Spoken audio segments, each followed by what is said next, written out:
Tampa Bay Bucks and the Minnesota Vikings, as we sit right now. Vikings are 5.5 point favorites, pretty much 5.5 across the board now over this Bucks team. Was sitting 6 for the longest.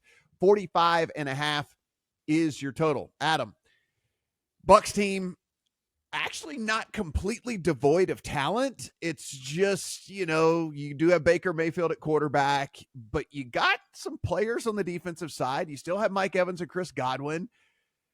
Rachaad White is not terrible at running back. Like, I guess I can see why this came off a key-ish number of 6. I can see enough people kind of coming out and saying, kind of like what we talked about, if you guys are watching this in bits and pieces, if you're not watching the whole thing, we were talking about the Tennessee Titans. I'm saying, like, this was basically going to be the best version of the Titans we were going to see in week 1.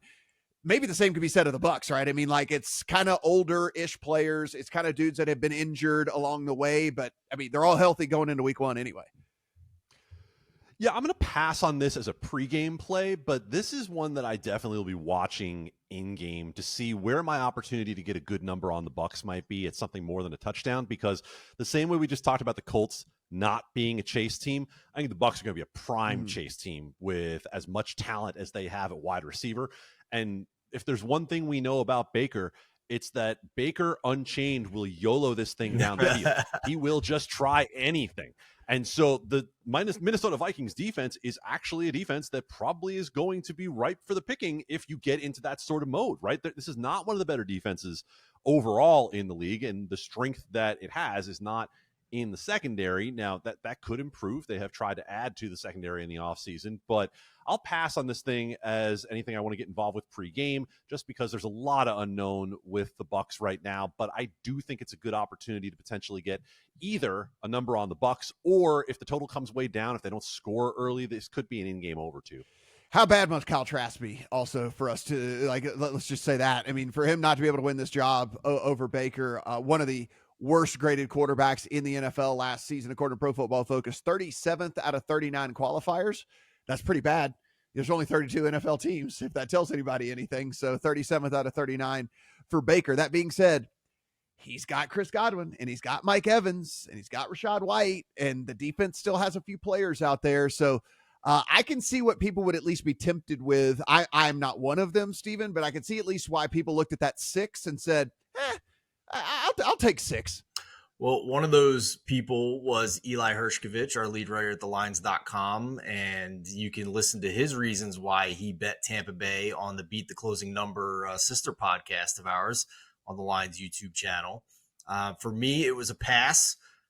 This is not a Vikings team that I ever want to back to win by a large margin with how pure they ran on one-possession games.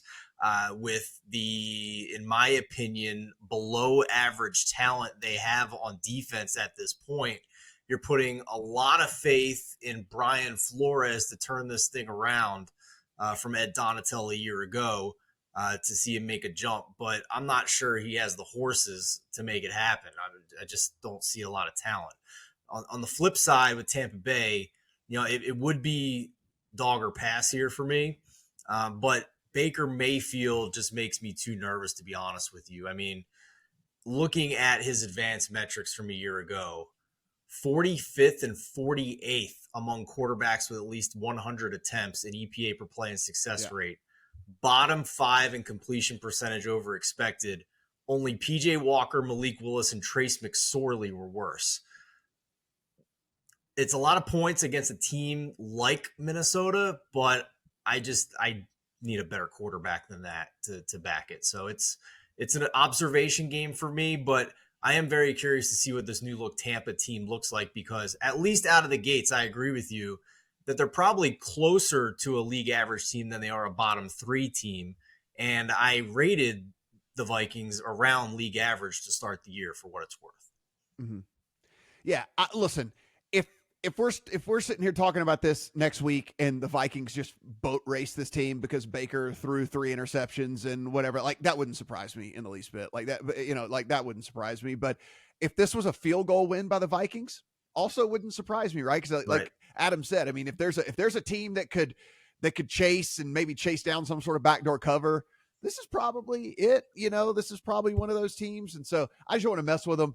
we'll kind of see how it all plays out, but not one that certainly one of the games that I will watch, as y'all were talking about, because this is a good evaluating game, I think, for both sides of the ball, right? I mean, what are the Vikings going to look like? Is it addition by subtraction with Thielen out of town and Jordan Addison in town, right? I mean, is that with Dalvin Cook gone? Is there a drop off in production with Alexander Madison? I don't think so, but maybe, right? And so, big time evaluating game for me, but nothing I'm interested in getting in the account.